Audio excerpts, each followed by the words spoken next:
Salut ma gang de vous autres. Hey, merci d'avoir cliqué sur un épisode du Gab Fishing Podcast. C'est vraiment, ça me fait chaud au cœur. Merci beaucoup. J'ai juste une chose à te dire. Ça fait minimum 2 semaines que c'est déjà sorti. C'est déjà en ligne ce que tu viens d'écouter depuis un bon moment. Si tu veux écouter les épisodes de podcast aussitôt qu'ils sont en ligne, allez vous abonner sur la plateforme Patreon. Recherchez Gab Fishing Trip dans la barre de recherche et le tour est joué. Vous n'aurez qu'à cliquer sur les épisodes que vous voulez. Vous pouvez même les télécharger pour les écouter hors ligne. Des invités, des entrevues, des anecdotes, des histoires de pêche, en voulez-vous, vous en aurez. Pour me trouver, c'est Gab Fishing Trip sur Patreon. Je vous attends.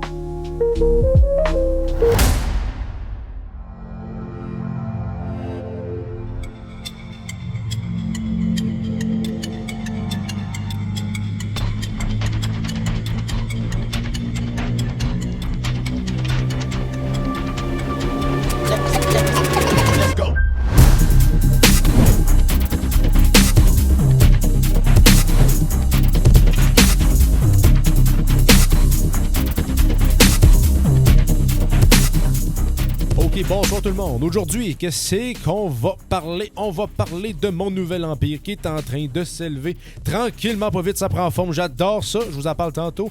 Puis aussi, je vous parle que ça l'achève. J'ai encore quelques petites sorties de pêche à faire dans les prochaines semaines, mais ça achève. Il m'en reste plus pour longtemps.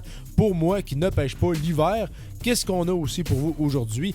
On a un excellent truc de Monsieur Chasse-Mouche sur les chaloupes. Je vous en dis pas plus, on en parle tantôt. Et qu'est-ce qu'on a comme sujet principal? Moi, qui a besoin d'une pause, une fois de temps en temps, et oui, de la pêche. On commence le show maintenant.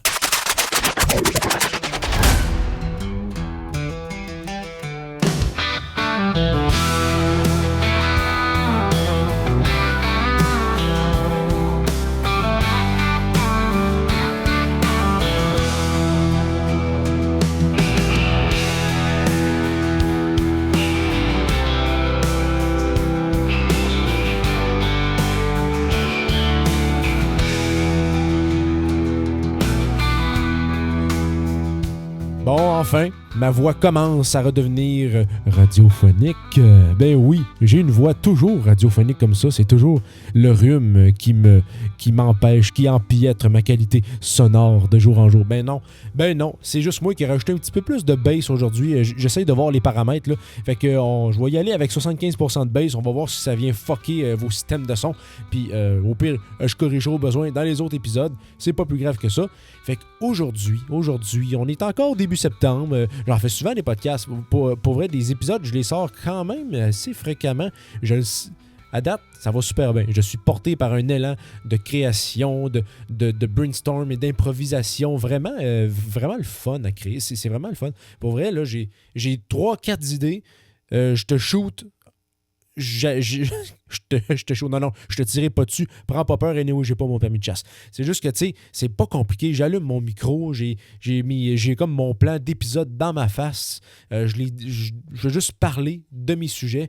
L'affaire est dans la boîte. J'ai un épisode, tu sais. Fait que là, ce que je veux te parler aujourd'hui, c'est à quel point ça avance, mon empire, mon organisme, mon entreprise multinationale d'interviews et de contenu sur le monde de la pêche. Fait que oui, là, j'ai commencé à interviewer quand même une personne qui se connaît dans le métier, dans le domaine, dans tout ce qui entoure le monde de la pêche, tous les points techniques. C'est quelqu'un qui a des formations exprès pour ça. On s'est fait un test la semaine passée. Non, c'était avant-hier. Maudit que le temps passe vite. C'est ça. Fait que là, on a essayé de tester les micros sur Zoom, voir c'était quoi le rendu final, tu sais, avec quelqu'un qui te parle dans ton téléphone, puis moi, avec le micro de podcast. Fait que, tu sais, ça, exemple, ça, si c'est la qualité maximale que je peux avoir, quand on va faire des entrevues Zoom, pour des chroniques, pour toutes sortes de capsules, ben ça va être à peu près à 90% de la qualité que tu entends là. Fait que c'est vraiment pas dégueu, c'est vraiment très écoutable, puis ça n'enlève rien à la qualité du contenu. Fait que là, oui, c'est ça, je suis en train d'appeler mon monde tranquillement, pas vite. J'essaie de sonder qui pourrait venir, qui a des anecdotes, qui a des histoires, qui a des connaissances. Fait que c'est sûr que tranquillement, ça va commencer à découler doucement. Puis après ça, si je suis à l'aise avec tout ça, le concept d'inviter des gens, peut-être que je pourrais inviter des gens plus nichés pour pour parler de certains sujets, même si on se cachera pas, là, la première personne qui va venir sur le podcast a des sujets fucking nichés, mais qui peuvent être hyper captivantes puis intéressantes. Là. Si vous voulez entrer dans le monde, par exemple, du montage de mouches, dans le monde de la connaissance des... comment je dirais bien ça? Parce que moi, je n'ai pas de mots scientifiques pour ça. Là. Exemple, la qualité de l'eau, l'oxygénation, les débits fluviales, tout ce qui se trouve dans le fond de la rivière. Si tu veux avoir un indice, exemple, de prolifération d'une espèce. Je brainstorm comme ça, mais c'est en gros l'idée que je veux apporter une fois de temps en temps dans le podcast des sujets techniques qui entourent le monde de la pêche. Puis aussi, il va y avoir des chroniques. J'espère que cette personne-là va se mettre disponible une fois de temps en temps pour moi pour offrir du contenu, d'anecdotes, de connaissances. C'est tout le monde à date que j'ai sondé a une grande expérience, savent de quoi ils parlent. Moi, quand je parle d'un sujet, c'est souvent en lien avec mon expérience sans... mon expérience, comment je te dirais bien ça, je l'ai acquis sur le moment, mais je ne la répète pas nécessairement. Tu sais, je ne suis pas allé, exemple, 15 fois sur un lac pour savoir exactement comment le pêcher. Tu sais, je ne pêche pas avec un certain type de mouche en lac à la traîne pour savoir c'est quoi exactement, qu'est-ce qu'il faut faire pour avoir du succès à la pêche à la mouche, à la traîne en lac. Tu sais, je ne sais pas si tu comprends le principe. Tu sais, moi, je m'en vais une fois de temps en temps en lac. Je visite rarement les mêmes rivières. Fait que c'est toujours de l'exploration, de la découverte. Fait que je suis toujours en train de raconter mon vécu qui forme tranquillement, pas vite, mon expérience. Fait que ça résume à ça le contenu lorsque je suis seul. Mais quand je vais être avec des gens, là, on va partir complètement ailleurs en termes de connaissances et d'instruction dans le monde de la pêche. Fait que ce que je veux te parler aussi, en deuxième point, c'est que là, oui, la saison achève.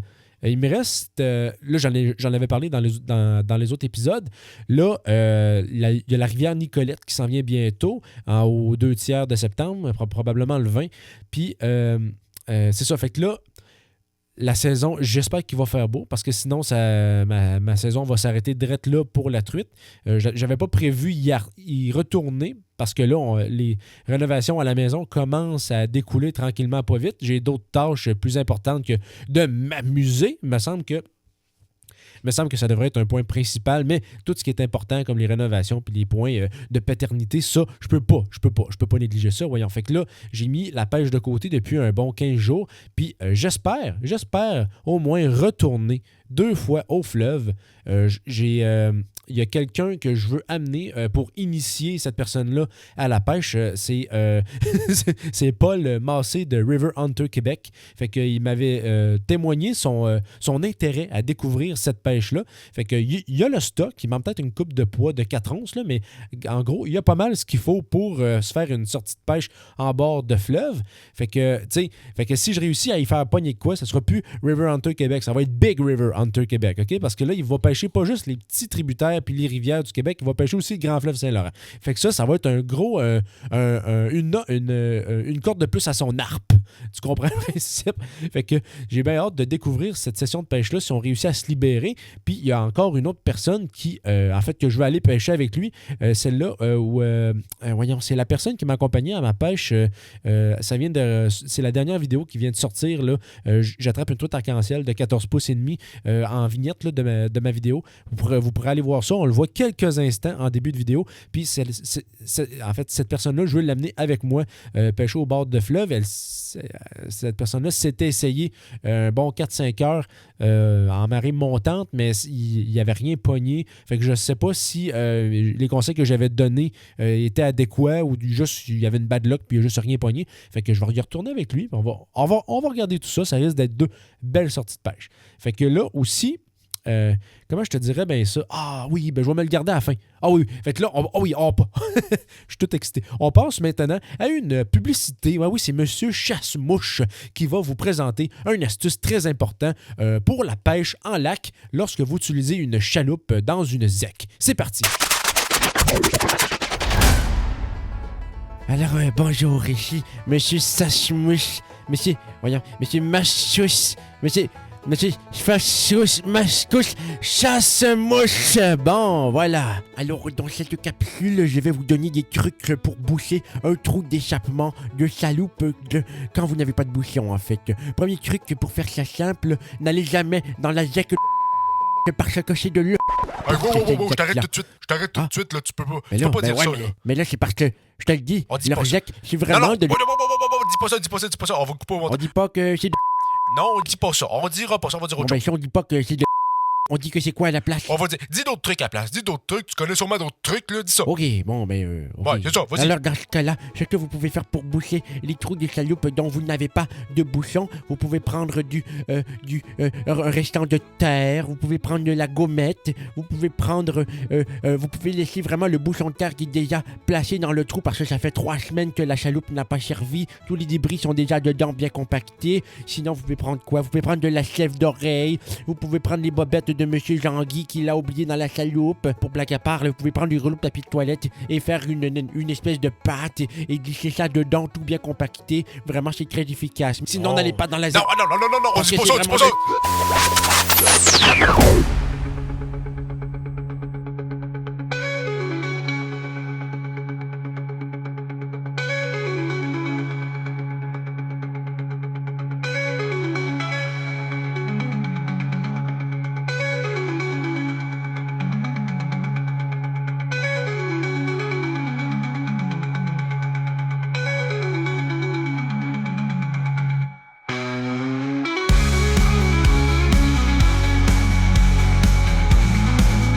Il a l'air un peu fâché, Monsieur Chasse-Mouche. Hein? Il a l'air un peu fâché quand il m'a contacté pour installer sa publicité dans mon épisode. Ben, j'ai dit oui. J'ai dit oui, mais j'avais pas écouté le contenu. J'ai comme fait confiance. Mais là, vu que c'était tout tapé à l'avance, j'ai comme capitulé. J'ai fait OK, on va mettre l'annonce, mais on va mettre des bips. On va mettre des bips. De toute façon, ton gars de régie, il va te coacher, puis il va sûrement me guider un peu sur quoi faire pendant le montage. Fait que j'espère que ça l'a donné une super belle capsule informative sur comment boucher un trou de chaloupe quand t'as pas ton hostifié de bouchon. Fait que là, le sujet principal d'aujourd'hui, c'est que moi, dans la vie, c'est ça, j'ai besoin d'une pause de la pêche. On dirait que je sais pas si c'est à cause de ce que je vais te dire, mais la pêche avec moi, ça rime avec production vidéo. Tu sais, je suis sorti combien de fois cette année? Cette année, je pense que je vais avoir 14 à 15 vidéos pour environ 5 bredouilles, 5-6 bredouilles. Puis là-dedans, je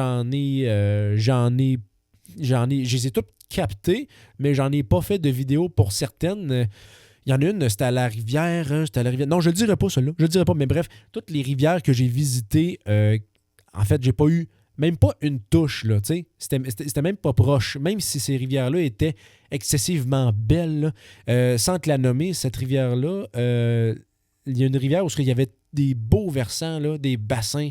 C'était beau. Mais je sais pas, il y avait des insectes partout. La rivière l'eau de la rivière, en tout cas, était excessivement foncée, très brune, très, très, très foncée. Tu sais, comme ça ressemble à la couleur que ça me fait penser. C'est, tu sais, les bouteilles de bière brune, là. C'est cette couleur-là que l'eau avait. Fait que là, je sais pas si... d'habitude, il y a du poisson là-dedans. Je sais pas si c'était une... En fait, moi, je m'étais fait dire que c'était une rivière à saumon, qu'il y a assurément du saumon là-dedans. Mais, écoute, pas une touche de truite. Il n'y avait rien. Fuck all qui se passait. Fait que là, après 6 heures de pêche, j'ai comme fait, oui, c'est une belle place, c'est bien beau, mais je vais revirer de bord, tu sais. Puis le lendemain, je suis allé à une rivière pas loin de chez nous, pas loin du chalet, dans le bas du fleuve. Puis je l'avais vu en passant. On faisait comme un petit road trip.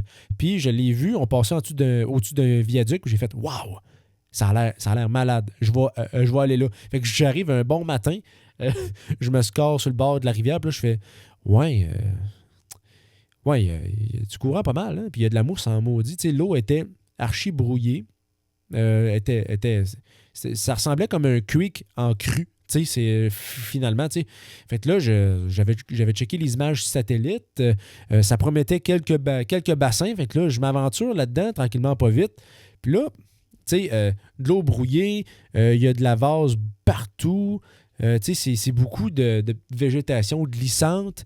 Les roches sont tapissées de végétation-là, c'est sûr que là, il y a des plécoptères puis des cadis partout, vraiment, là, partout. Tu sais, quand tu t'intéresses à l'entomologie, là, puis au montage de mouches, là, je les avais toutes dans ma face, toutes les stades de développement. C'était vraiment insane. Tu avais la stonefly qui grimpait sur le rocher, tu avais l'espèce d'éphémère qui essayait de se développer, l'émergente qui était sur le dessus de l'eau. Après ça, tu avais la spente, elle qui a pondu ses œufs puis qui est comme en train de mourir au-dessus de l'eau.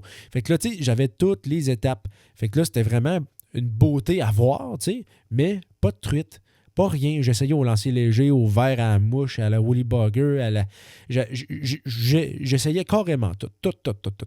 Mais c'était peut-être la hauteur de la rivière qui posait problème parce que c'était un coin très agricole. Fait que peut-être qu'il y avait des déchets dans l'eau ou juste la portion de la rivière n'était pas adéquate peut-être pour le repos de la truite. Peut-être qu'elle était plus haute en montagne ou direct dans l'embouchure. Mais là, mon temps était un petit peu compté. Fait que j'ai reviré de bord à mon tour dans cette rivière-là. Puis c'est pas plus grave que ça. T'sais, fait que... oui, c'est vrai, puis ça m'a fait penser dans cette rivière-là, j'avais attrapé. J'ai pas vraiment attrapé, mais j'ai failli piler sur un énorme écrevisse. Là, je le regardais, je l'avais dans les mains, je l'observais, puis j'ai fait... Tu sais, moi, je pêche aussi pour manger. Mais là, je le regarde, l'écrevisse, puis je fais... J'ai déjà vu du monde en capturer. Puis là, je fais comme... Ça existe-tu des quotas d'écrevisses? Mais là, à un moment donné, j'ai fait... Oh non, fuck off. Je vais te remettre à l'eau.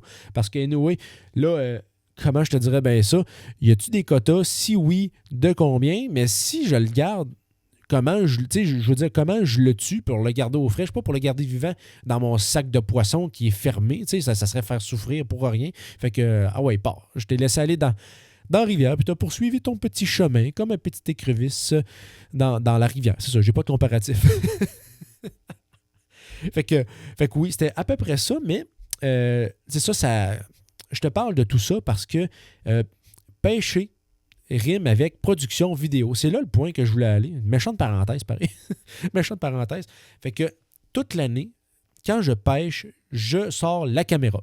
Fait que peu importe ce qui arrive, je sors pas, à moins que ce soit une pêche très éphémère tout seul pendant 1h30. Je sortirai pas la caméra pour ça. Mais c'est quand je pars en exploration, tout le temps. On sait jamais ce que je peux attraper. Souvent, c'est ça donne des bredouilles, mais c'est beaucoup d'énergie, c'est beaucoup de planification. Exemple, le matin, oui, c'est ça. Je vais te parler de ça. Une journée typique de moi qui part pêcher. Le matin, je pars. On va commencer par ça. Je me réveille très tôt le matin. Je me réveille vers 4h, 3h30. Puis après ça, je prends mon petit déjeuner. Comment je dirais bien ça? Je me mets prêt pour partir. Ça veut dire que je prépare toutes mes batteries. Je m'assure que mon drone puis mon cellulaire secondaire est dans mon sac de pêche. Puis après ça, qu'est-ce que je prépare? Ma caméra. Mes batteries sont-elles toutes chargées? Je les mets toutes dans mon sac de caméra. Mon micro de vlog. Mon drone, je l'ai.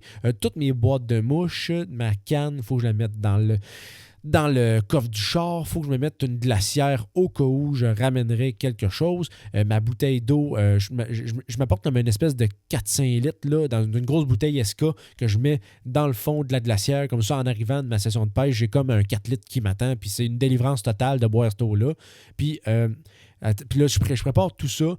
Quand j'arrive sur le lieu, je commence à jaser, je commence à moucher tout de suite, mais c'est toujours comme une espèce de quadruple tâche en même temps de pêcher. Fait que là, je me retrouve, comment je dirais bien ça? Je me retrouve à faire 3-4 affaires en même temps, puis je pense que ça brûle un peu plus que juste aller pêcher et de contempler le paysage. Moi, j'aime ça prendre des photos, j'aime ça dire que j'ai attrapé ça. J'aime ça me prendre en vidéo. Ça garde un souvenir presque permanent sur les réseaux, sur Internet. Ça me permet aussi de revisiter ces bons souvenirs-là. Fait que c'est vraiment quoi qui est intéressant, mais qui est brûlant. Fait que là, moi, ma saison de pêche, elle commence en début mai. Puis elle finit souvent, ça se peut que dans les prochaines années, elle finisse plus tard comme en octobre, mais habituellement, elle finissait à la fête du travail quand la truite se ferme dans ma région. Fait que là, je me posais pas plus la question. Mais là, si j'ai un endroit pour aller pêcher le bord rayé en descendant vers Montréal, parce que oui, quand tu montes vers la Gaspésie, à partir des ponts de Québec, ça a l'air que tu peux pas pêcher à la mouche en bord du fleuve. Tu sais, c'est ça, moi je trouve ça un petit peu désuet, là, ou à moins qu'ils veulent vraiment avoir une action ciblée sur les embouchures pour empêcher la pêche au saumon dans les embouchures. Mais c'est ça que je me suis fait dire. Si c'est vrai, tant mieux. Mais exemple, il pourrait y avoir peut-être un laxisme au niveau de ces règles-là, à savoir à tant de pieds ou à tant de mètres d'une embouchure, tu pourrais pêcher. Il pourrait y avoir des secteurs accessibles à la pêche à la mouche parce que le bar rayé puis le doré se pêche à la mouche. Puis je connais beaucoup de gens qui le pêchent à la mouche dans des secteurs autorisés. Fait que faudrait élaborer sur la question. Justement, les spécialistes et les gens qui s'y connaissent dans le domaine pourront probablement répondre à cette question-là.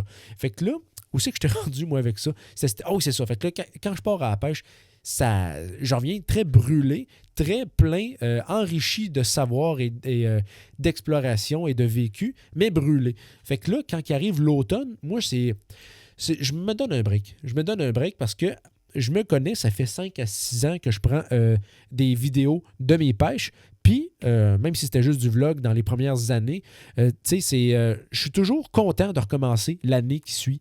Fait que, j'ai bien beau même penser à la pêche tout l'hiver, faire des vidéos connexes à la pêche, faire des podcasts probablement, comme je te fais en ce moment, tout l'hiver, ça va me maintenir à un petit brasier de pêche pour avoir le goût de revenir en force au mois de mai. Puis c'est ça qui est intéressant. Parce que là, comment je peux te formuler ça? C'est ça. Il y en a qui pêchent tout l'hiver, tout le printemps, tout l'été, tout l'automne. Il y en a qui vont à chasse avec ça. Là, moi, je me trouve intense dans mes sorties de pêche. Je suis sorti une vingtaine de fois cet été, printemps. Fait que tout au plus, une vingtaine de fois, même si c'est 3-4 heures, ça brûle pas, ça scrape pas une journée. Même si, exemple, je m'en vais au fleuve. Souvent, le fleuve, je m'arrange à cause de mon jeune garçon d'y aller entre 4 et 5 heures du matin jusqu'à 9-10 heures le matin. Comme ça, j'arrive, il fait sa sieste, puis quand il se réveille, ben, je donne sa collation, puis la journée à part, puis on n'est pas rendu en fin d'après-midi ou en soirée. Je peux encore passer une journée avec ma famille, fait que ça brûle rien, puis je peux passer vraiment du bon temps à la pêche pour me détendre, relaxer, surtout en bord de fleuve, parce que si je pars en rivière, là, c'est une autre paire de manches, il faut que je me prévoie vraiment une journée où je ne suis pas là de 4 heures le matin à 5 heures le soir. Fait que prendre une pause, c'est bénéfique pour moi. Je ne sais pas si vous prenez des pauses. Vous, est-ce que vous avez la soif incessante de pêche? Quand vient le temps du printemps, OK, tu t'en vas peut-être dans un lac pour faire de la pêche à la traîne. Après ça, quand les mouches commencent à sortir sur les rivières, toi, tu t'en vas-tu en rivière? Après ça, en automne, tu t'en vas-tu à la pêche au doré, puis en lac encore? Puis l'hiver, tu sors-tu en pêche sur glace? À l'automne, est-ce que tu sers ton stock de pêche pour sortir ton stock de chasse? C'est vraiment des affaires que j'ai envie de découvrir. Est-ce qu'il y a des gens qui sont insatiables au niveau de la pêche et de la chasse? Moi, c'est ça. J'ai besoin, point final, d'une pause de sortie. Fait que à chaque année, quand je prends un break, c'est paisible. Puis je reviens de ça hâtif pour la prochaine saison. Fait que c'est ça que je voulais te planter aujourd'hui. Je te retiens pas plus longtemps. On se voit pour une prochaine épisode. Salut tout le monde. Bye!